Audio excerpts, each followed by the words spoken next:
हरे कृष्ण प्रभु जी, दंडवत प्रणाम। हरे कृष्ण। प्रभु जी, कल तक की क्लास में आपने बताया था कि किस प्रकार महाप्रभु नवद्वीप वासियों को गंगा स्नान करते समय परेशान करते थे या फिर उनको तंग करते थे, और फिर उनको किस प्रकार जगन्नाथ मिश्रा द्वारा परेशान किया गया या फिर उनको डांटा गया। जी जी तो जी यहाँ तक आपने बताया था, उसके आगे क्या होता है वो हम श्रवण करवाइए प्रभु जी। जी। ओम अज्ञानतिमिरान्धस्य ज्ञानञ्जनशलाकया चक्षुरुन्मीलितं येन तस्मै श्रीगुरुवे नमः। नमः ओं विष्णुपादाय कृष्णपृष्ठाय भूतले श्रीमते भक्तिवेदांत स्वामिनेति नामिने। नमस्ते सरस्वती देवे गौरवाणी प्रचारिणे निर्विशेष शून्यवादी पाश्चात्य देशतारिणे। हे कृष्ण करुणा सिंधु दीनबंधु जगतपते गोपेश गोपिका कांतो राधा कांतो नमस्तुते। तप्त कांचन गौरांगी राधे वृंदावनेश्वरी वृषभानुसुते देवी प्रणमामि हरिप्रिये।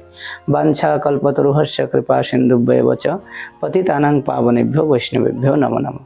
श्री कृष्ण चैतन्य प्रभु नित्यानंद श्री अद्वैत गदाधर शिवासादि गौर भक्तवृंद। हरे कृष्ण कृष्ण कृष्ण हरे हरे, हरे राम राम राम हरे हरे। तो गत पर्व में हम लोगों ने बताया था कि महाप्रभु यानी निमाई के रूप में किस प्रकार से मायापुर वासी नवद्वीप वासियों को जब अलग अलग समय में परेशान करते थे, खास करके गंगा स्नान के समय। तो वो क्रम अभी भी थोड़ा बहुत बाकी है। हमने ये चर्चा किया कि जो पुरुष लोग हैं, बुजुर्ग लोग हैं, उनको कैसे परेशान करते हैं। हमने ये भी बताया कि जो महिलाएं हैं, माता लोग हैं, उनको कैसे परेशान करते हैं। और छोटे छोटे बच्चे लोग जो जाते थे उनको भी परेशान करते थे। इसके अलावा कुछ ऐसे युवती स्त्री, युवती मतलब जिसकी उम्र 6 साल 7 साल 8 साल 9 साल 10 साल 11 साल, ऐसे उम्र की जो स्त्रियां, लड़की हुआ करती थी। तो ज़्यादातर लड़की उत्तम पति पाने की इच्छा से शिव पार्वती की पूजा करने के लिए वो नैवेद्य सजा के गंगा के किनारे ले जाते थे। और उस समय निमाई उन लोगों को रास्ते में पकड़ते थे या गंगा के घाट में ही वो पकड़ते थे। और भी उसके साथ उसका जो ग्रुप है और बच्चे लोग भी रहा करते थे। लेकिन निमाई खास करके उन लड़कियों को जाके कहते थे कि तुम लोग ये सब नैवेद्य पूजा उपकरण लेके कहाँ जा रहे हो, किसके लिए ये सब कर रहे हो। तो कहते कि ये हम भगवान शिव के लिए और माता पार्वती के लिए लेके आए हूँ।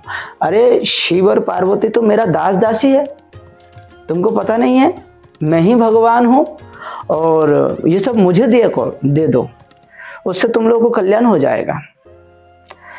तुम लोगों को क्या चाहिए बताओ। पति चाहिए ना, उत्तम पति चाहिए, ज्ञानवान पति चाहिए, दीर्घायु पति चाहिए, युवा पति चाहिए, सुंदर पति चाहिए, रूपवान, ज्ञानवान, धनवान पति चाहिए। तो मैं आशीर्वाद दे दूंगा, तुमको ये सब कुछ मिलेगा और ऐसा पति मिलेगा जो तुमको बहुत प्यार करेंगे। तो इस प्रकार से कुछ लड़की खुश होके उसके बातों में आ जाते थे और उसको दे देते थे और निमाई वो भोग खाना शुरू कर देते। कुछ लड़की ऐसा है पहले देना नहीं चाहते थे, तो निमाई उन लोगों को थोड़ा सा डरा देते थे। देखो कि तुम लोग अगर नहीं दोगे ना तो मैं श्राप दे दूंगा। क्या श्राप दोगे तू तो हमारे पड़ोस के मतलब हमारे पड़ोसी भाई जैसे हैं, छोटे भाई जैसे हैं, तो इस प्रकार से हम लोगों को क्यों धमकाते हैं। अरे मैं सच बोल रही हूँ, मैं धमका नहीं रही हूँ, चेतावनी दे रहा हूँ। ये शिव, ये दुर्गा, इंद्र, चंद्र, वरुण, ये सारे देव देवता मेरे नौकर चाकर है, इनको अलग से प्रसन्न करने की कोई जरूरत नहीं, बस मुझे प्रसन्न करो, ये सब स्वतः प्रसन्न हो जाएंगे।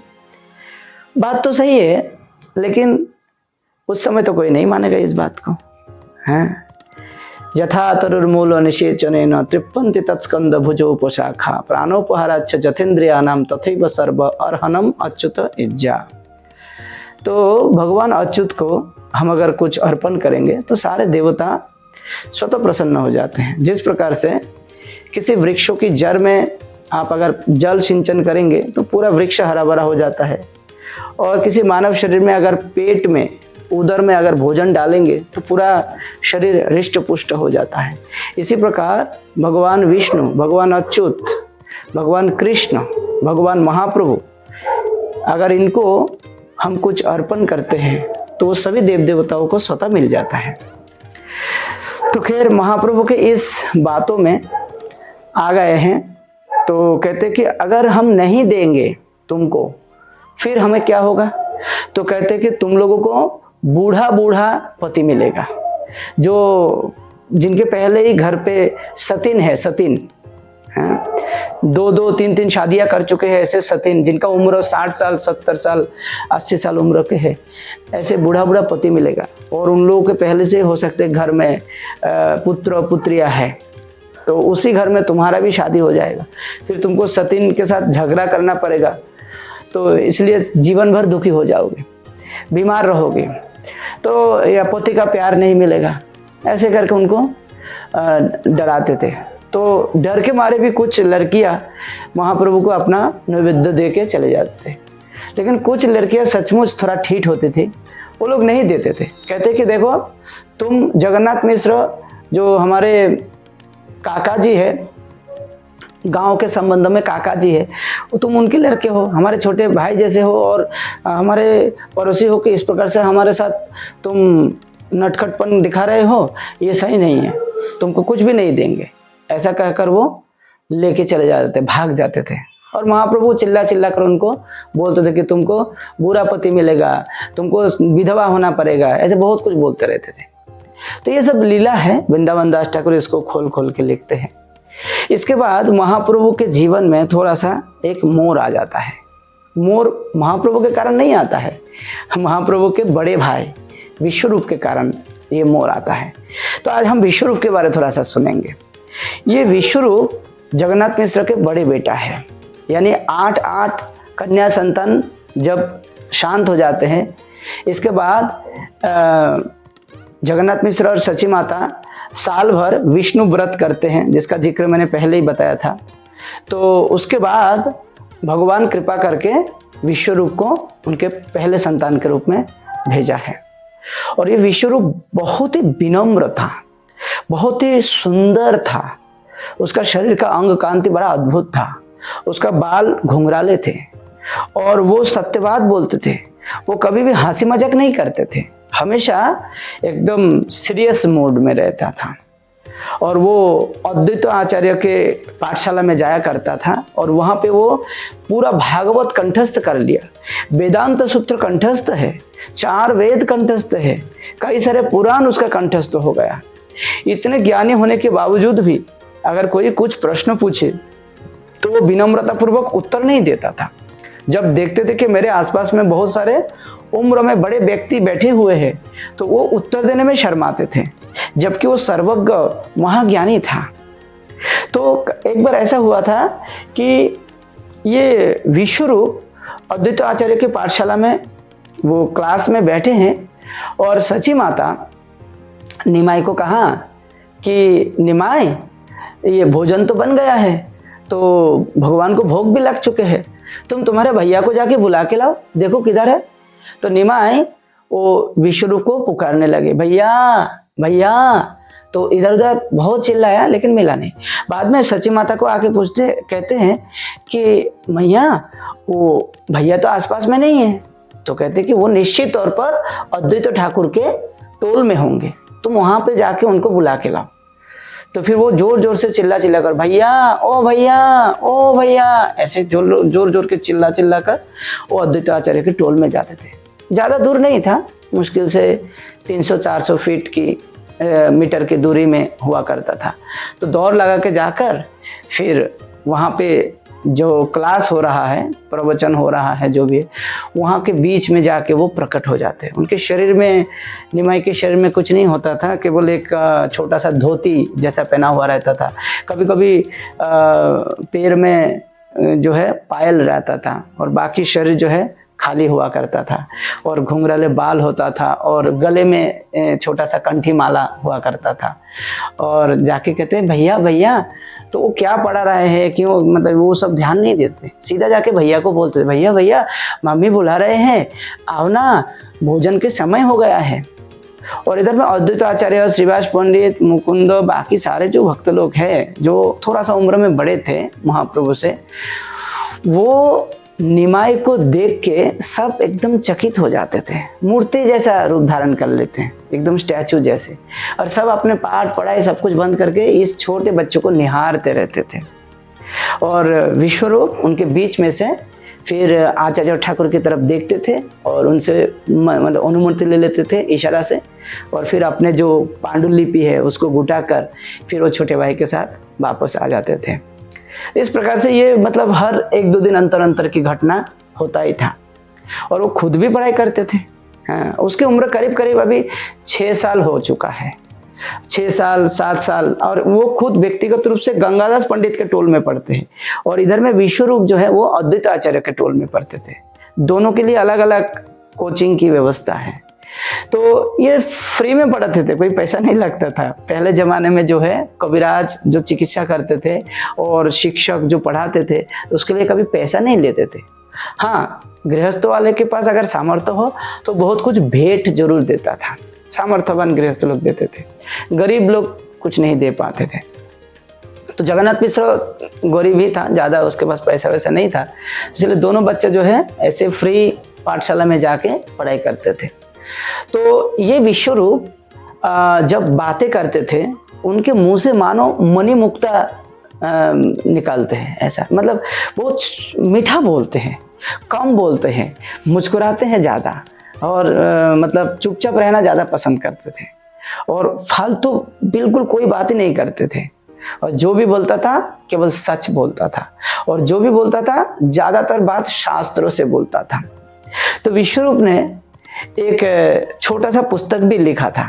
उसने सोचा कि ये पुस्तक में निमाई जब बड़ा होगा, पढ़ने लिखने जैसा लगेगा, तो मैं उसको ये भेंट करूँगा। उसमें मैं अपने विचार रखा हूँ। पुस्तक तो पढ़ी है। अब हुआ क्या कि ये गुरु गंभीर भाव देखकर सची माता और जगन्नाथ मिश्र विश्वरूप के लिए सोचने लगे कि हमारे ये जो बड़ा लड़का है ये तो विवाह के उपयुक्त हो गया है, क्यों ना हम इनको शादी के लिए कोई लड़की ढूंढे हैं। तो ऐसे में विश्वरूप के साथ और एक उनका भाई वो मित्र के रूप में रहा करते थे। वो भाई कौन है कि सची माता के एक अपना भाई था, उसका नाम था रत्नगर्भ आचार्य। रत्नगर्भ आचार्य का एक लड़का था, उसका नाम था लोकनाथ, यानी विश्वरूप के मामेरा भाई लोकनाथ। वो विश्वरूप के साथ हम उम्र के हैं लगभग, तो वो रहते थे। और ये क्या है मतलब विश्वरूप और सची माता जगन्नाथ मिश्र ये लोग क्या बातचीत करते हैं विश्वरूप के बारे में, ये सारे जानकारी वो लोकनाथ के पास हुआ करता था। तो एक बार लोकनाथ आके विश्वरूप से कहने लगे कि भैया पता है तुम्हारे लिए घर में कुछ योजना बन रहे हैं। विश्वरूप उस समय लोकनाथ को कहने लगे, मेरे लिए क्या योजना बनेगा? इस संसार में ऐसा कौन सा वस्तु है, ऐसा कौन सा व्यक्ति है जो हमें आनंद दे सकते हैं? दरअसल हम अपने पहचान ही भूल गए हैं।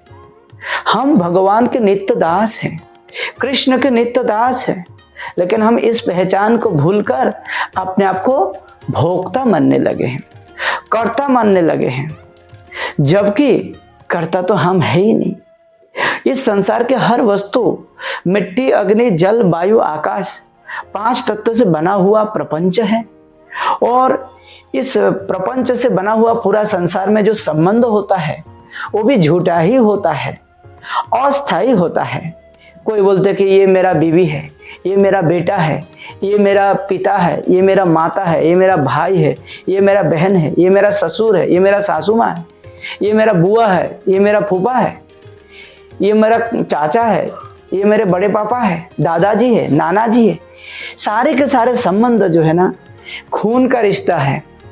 इसको वीर्यगत संबंध भी आप बोल सकते हैं। जबकि हमारा तो पहचान है कि हम शरीर ही नहीं है, हम तो आत्मा है, और आत्मा का संबंध केवल परमात्मा से है। मेरा जीवन का लगभग 15-16 साल होने को है, लेकिन मैं अभी तक वो आत्म साक्षात्कार नहीं कर पाए, मैं अपने परम प्रभु से अभी तक नहीं मिल पाए हैं। इसलिए तो मुझे बहुत दुख हो रहे हैं। इतने देर में लोकनाथ आके कहते हैं, भैया आप तो आत्मा साक्षात्कार के स्तर पे पहुंच गए हैं, लेकिन घर में आपके विवाह की योजना बन रहे हैं। ये बात सुन के विश्वरूप के एकदम से होश उड़ गया। क्या मुझे सांसारिक बंधन में बांधने के लिए योजना बन रहे हैं, षड्यंत्र बन रहे हैं? नहीं नहीं, मुझे इस बंधन में तो नहीं बांधना है। क्या करोगे भैया? क्या करूंगा? 1-2 दिन के अंदर ही मैं बताता हूं। घर पे गया, सची माता को भनक लगने भी नहीं दिया। शाम के समय सची माता को कहने लगे, माता एक मैंने छोटा पुस्तक लिखा था, मैंने सोचा कि ये पुस्तक मैं निमाई को दूंगा, निमाई जब बड़ा होगा तो उस समय निमाई पढ़ेंगे, आप ये पुस्तक रख दो, निमाई को बाद में दे देना। सची माता कहने लगे, अरे तूने पुस्तक लिखा है तो तू अपने छोटे भाई को पुस्तक तू ही दे देना, मैं क्यों दूंगा? क्या तू कहीं जाने वाला है क्या? नहीं नहीं माता, ऐसा कुछ भी नहीं है, बस कब किसका जन्म होता है, कब किसका मृत्यु होता है, कब क्या होता है जीवन में तो कोई भरोसा नहीं है, तो आप ये पुस्तक रखिए, और निमाई अभी छोटा है, बड़ा होगा तो आप देना।